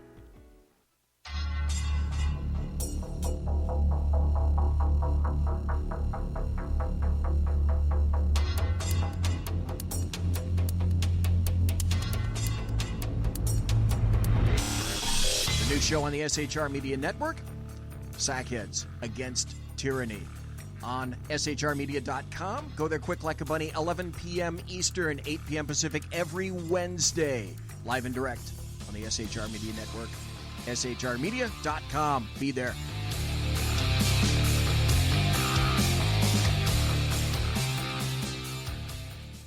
For 50 years, I've seen the American people blinded by corrupt politicians, a lapdog media, and deceptive Islam. The one thing the elites fear is one man with a cane. I'm Dave Milner. Join me through Spreaker, iTunes, and SoundCloud, through SHR Media and the Western Free Radio Network, for half a century of experienced perspective on political and social issues, weekly on The Unpleasant Blind Guy.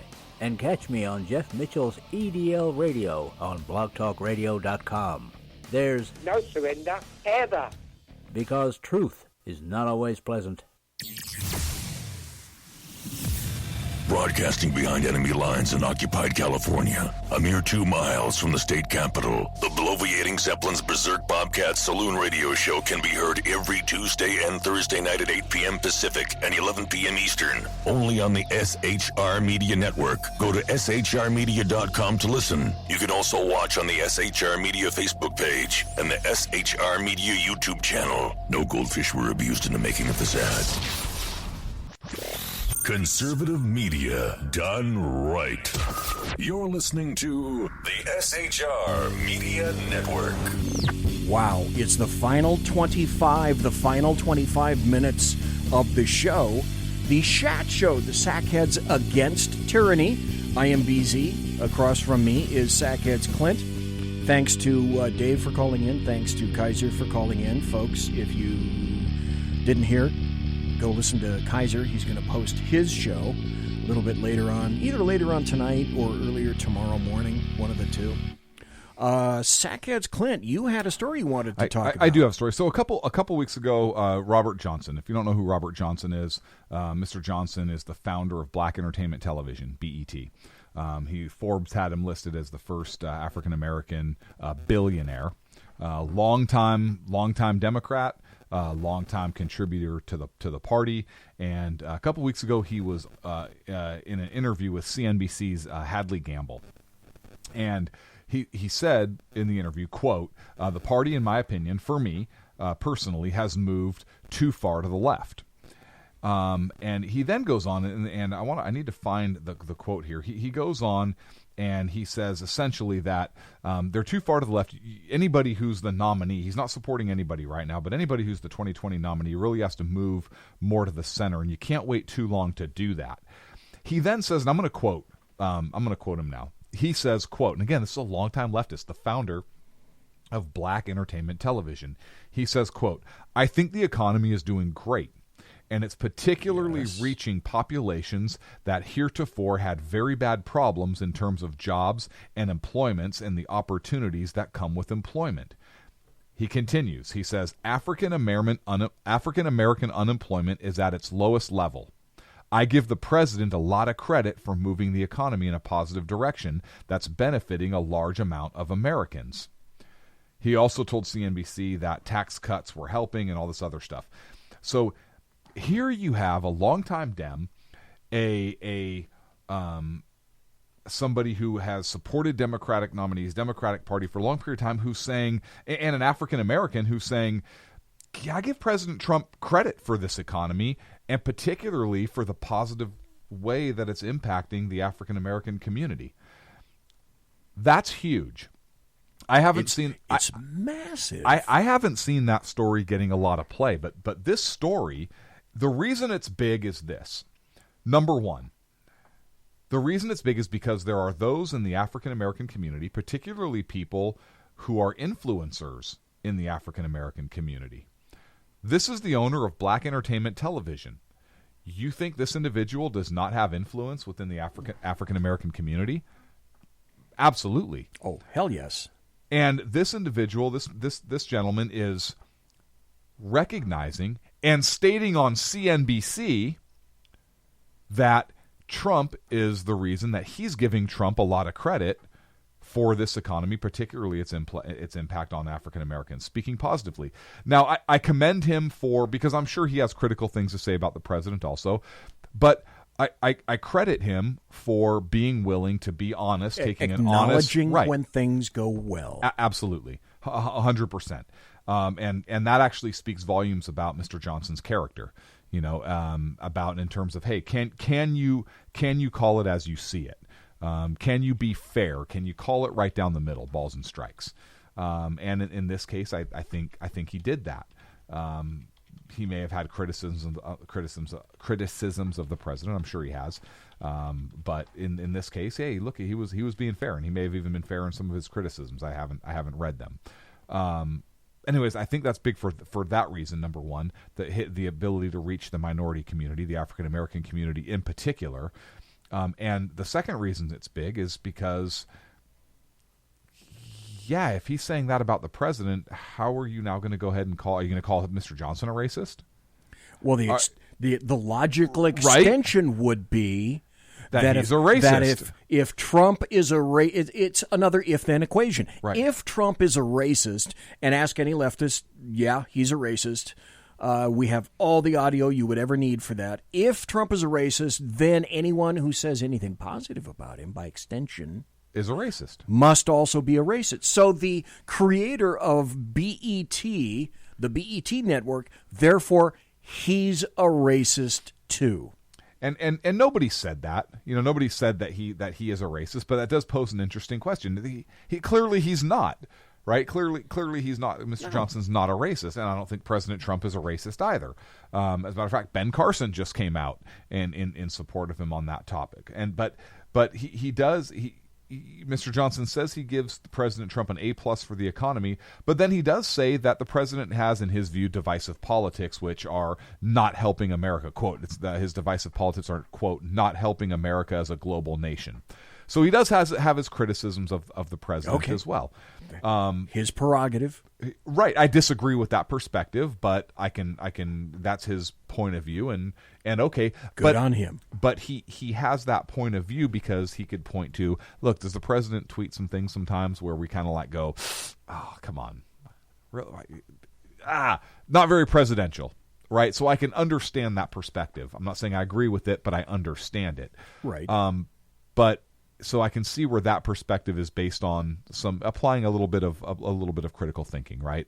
Again, I don't necessarily agree with it, but I can see how one would apply some logic and arrives at that conclusion. And he gets to do both. That's the Correct. thing. He gets to make both observations. Yes. In the world of leftists, there is only room for one set of observation. There's only room for one set of binoculars. Yes. That has to be looking a different direction. No other viewpoints are even remotely acceptable or should be spoken of. But this is where we talk about the difference between the uber left or the super progressives or that wing of the party versus a traditional Democrat.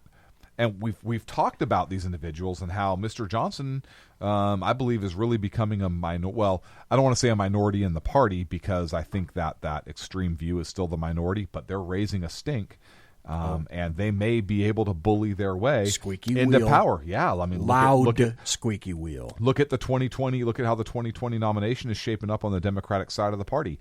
But I think people like Mr. Johnson. Mr. Johnson may go into that voting booth in November of 2020, and he may push the handle for Trump. He may not he may not hang a Chad for any one of the 19 potentials because Eric Newcomb Swalwell from California dropped out. He might. I could see him being like, hey, do I vote I'm a businessman. Yeah. Do I vote the economy? Do I vote for the guy that's helping me? Well, not only that, helping Black America. Yes. And Hispanic America. Yeah.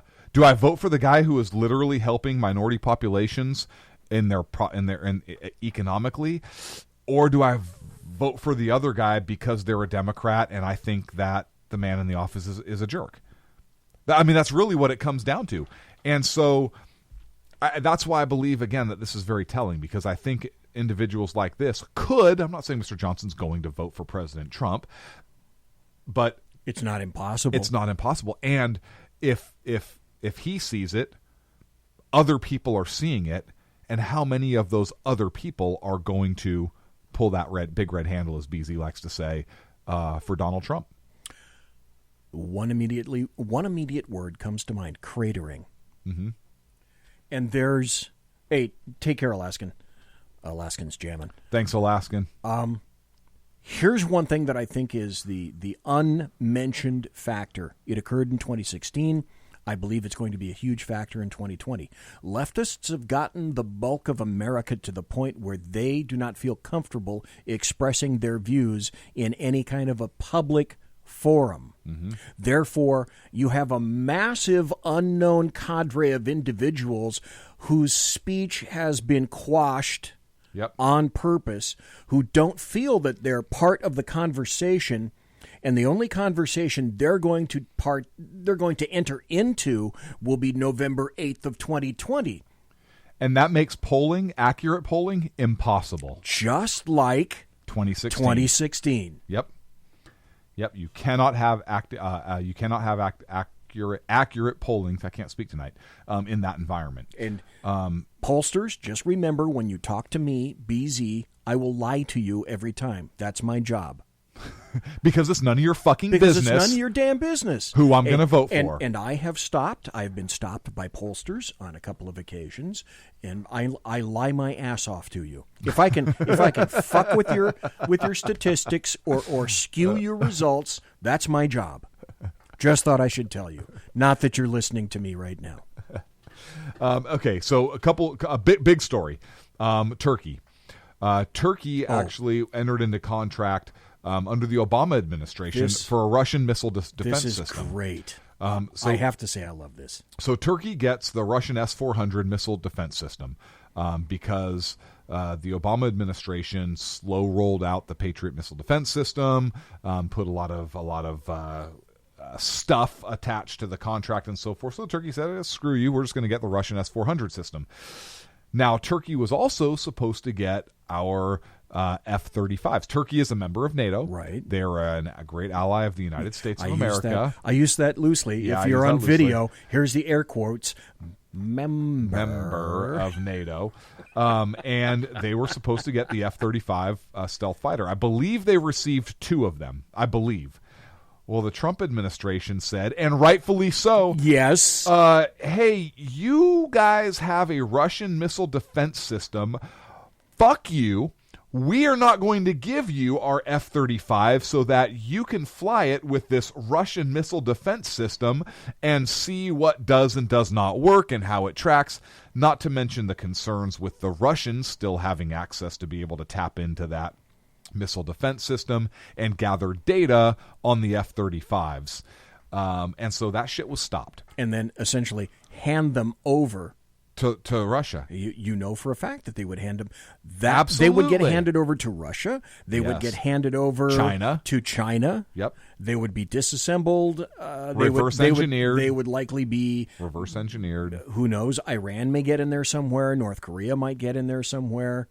A White House press secretary, Stephanie Grisham, said in a statement, the F-35 cannot coexist with a Russian intelligence collection platform that will be used to learn about its advanced capabilities. Yeah. Bingo! So what does the U.S. do with the 2 that were already received by Turkey? Do we blow them up? Good question. I was not aware that we had already given 2 to them. I believe... quite frankly, who knows where they are right now? Yeah. I believe they received 2.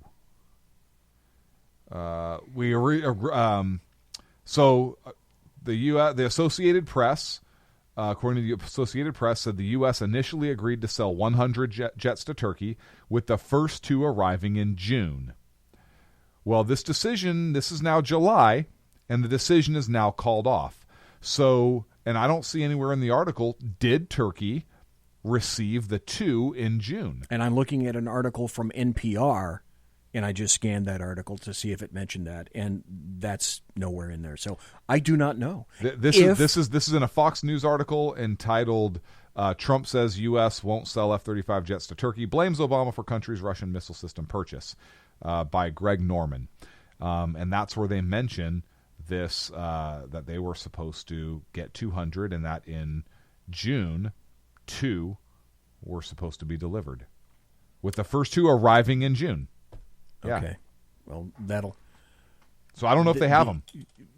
I can only hope that they do not. Because if they do, particularly in light of the fact that they are now knowledgeable about they'll be not getting any more, what would you do if your base... Let's pull off the gloves and let's call a spade, or let's call a Muslim a Muslim. Turkey is a Muslim nation now. Yes. Any pretense of them being moderate, etc., that's out the door. Which is why they should not be a member of NATO, because they are aligned now with terrorist members in the Middle East. Let's be truthful about that. They're not there to be a partner in the fight against terror. They're there to be a partner against the Soviet Union and Russia. I mean, let's look at why Turkey is in NATO. Turkey's not in NATO to help us fight against Islamic extremist terrorism. Turkey is there from a geopolitical standpoint to help us against the spread of communism throughout Europe. And they'll buy Russian missile systems. Right. But they're still a member of NATO, and they still are in that treaty to help defend in case the Ruskies try any shenaniganry. Well, you like that? The only thing that they have is what? Incirlik Air Force Base. Yeah. But that's what they have. But that's a big deal. So geopolitically, its location is convenient. Correct. Important. But it is important. Turkey wouldn't let us overfly when we wanted to create missions as well. So they may be a member of NATO, but they also have their own agenda. They do. Of course they do. Of course they do. But if the big one hit, if Putin put the band back together again, in theory... Oh, he would love to see the USSR back again. Oh, my God. Oh, yes, he would. In theory, Turkey would be there to assist in that endeavor. Now you had another story. We have a couple stories. I know we only have 8 minutes left, but major MS-13 gang arrest in California with brutal murders. I think there were 21 or 22 arrested. 19 of them were here illegally. Illegal immigration is not a big deal. No. Don't worry, you're here in California. Gavin Newsom says, "Come on in. We'll give you free. We'll give you health care. Healthcare. Hey, and the more let's see, you'll get a greater amount of health care. The percentile of tattoos the greater percentile of tattoos that you have on your body, and if you have skull and horns, if you have tattoos on your face or your cranial. Those are extra points for extra health care. Yeah. Brutal. They were associated with machete murders. They literally cut the heart out of one victim, dismembered them, and threw them. Just brutal medieval style murders. They did 19 of the 21 or 22. I'd have to look at that. Were here illegally. 19 of them. MS-13. So, folks, you still think Trump is lying to you? They're here, and hey, California. Good go. That's way right. Way to let him in. Yeah. Now, you have some audio. Yes. Oddly enough, it has to do with immigration. Thomas. Weird how that segued. Yeah. Weird. You're kind of brilliant that way. Just thought I'd tell you. I appreciate that. Just thought I'd tell you. Totally accidental. Former ICE director, he was an acting ICE director. Thomas Homan had a little tete-a-tete, a dust-up with a Democrat named Garcia in a hearing, and oddly enough, I happen to have the audio of that. Do you understand that the consequences of separation of many children will be lifelong trauma and carried across generations? Have we not learned from the internment of Japanese Americans? Mr. Holman, I'm a father. Do you have children? How can you possibly allow this to happen under your watch? Do you not care? Is it because these children... Hello, Garcia, learn your history. Manzanar occurred under World War II. Hello, it was a world war. Democrat and a Democrat. Yes, who did that? Don't look like children that are around you. I don't get it. Have you ever held a deceased child in your arms? I have. First of all, your comments are disgusting. Yes. I've served my country. I've served my country for 34 years. I find your comments this is out of disgusting control. as well. I've served my country for 34 years. And yes, I held a 5-year-old boy in my arms in the back of that tractor trailer. I knelt down beside him and said a prayer for him because I knew what his last 30 minutes of his life were like. And I had a 5-year-old son at the time. What I've been trying to do in my 34 years serving my nation is to save lives. So for you to sit there and insult my integrity and my love for my country and for children, that's why this whole thing needs to be fixed. And you're the member of Congress. We agree on that. Fix it. We agree on that, but I disagree. But I also disagree with your characterization of immigrants as prone to criminality. You're a member of Congress. Yes, you are. Fix it. Fix it. Just be honest for once, you fuckheads. Just be honest for once. If you don't like the laws, leftists, Democrats, change the laws. The only people that are putting those folks in jeopardy are you. It's not Thomas Homan. It's not the people of ICE. It's not the people of CBP. It's not the USBP doing the job on the border who are completely outgunned, outmaneuvered, have no infrastructure, and you're not giving them any money in addition or laws to expand or reduce the problem and the pressure on the border. It's all on you. Every death is on you, U.S. Congress, and specifically the Democrats. Like I say, if you don't like those laws, change them. The laws. But you won't do that because you can't do that because you don't have the political will, the political pressure, or the political prevailing prairie winds behind you supporting that movement. You cannot change those laws, so the only thing that you have left is to point fingers and everybody's a racist, and I am so fucking tired of that. Yep. I'm tired of it. Yeah. Leftists have taken words to the point where they literally have no meaning anymore. I'm surprised that I'm shocked that Mr. Homan didn't stand up and just say "fuck you" and walk out. You don't have the luxury of looking at the video, and I don't know, folks. I've seen the video. I've seen the video. He's beat red. He's livid. Yes. Could you? If I could, I try to put myself in that position. I would be hard pressed not to stand up and just say "fuck you" and walk out. I mean, he was basically called a racist. Oh. He was personally blamed for the death of children. He was that member of Congress. Look, there's a California criminal statute that talks about words likely to provoke a violent reaction, and it seems to me that member of Congress, and granted we're not in California and he's a member of Congress and they're fucking immune when they're doing their job, right?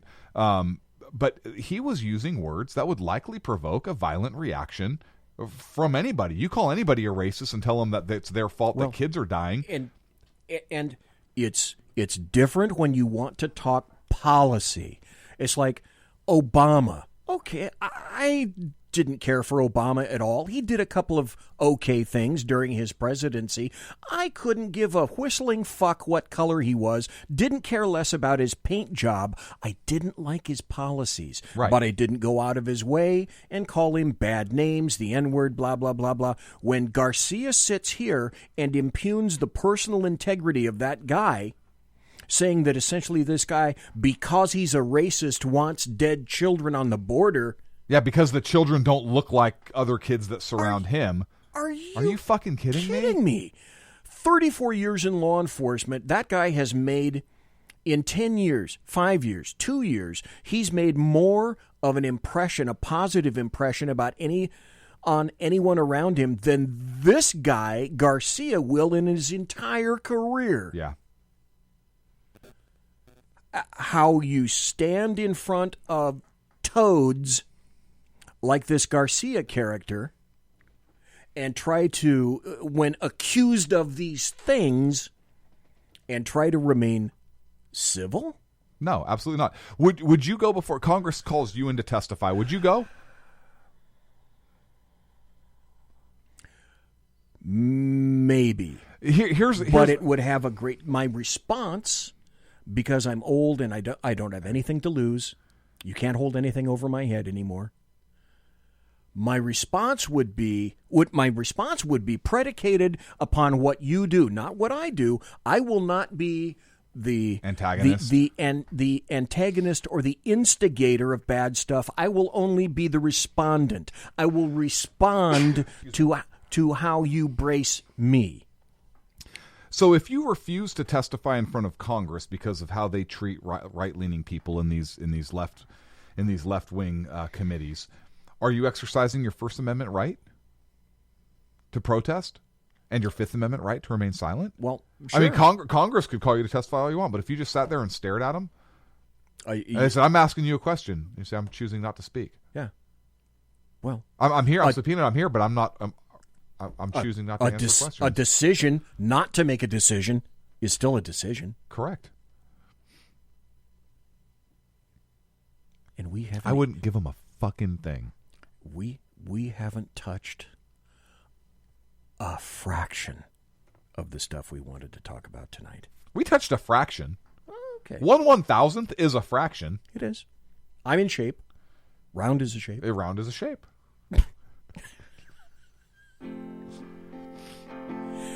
Are you here next week?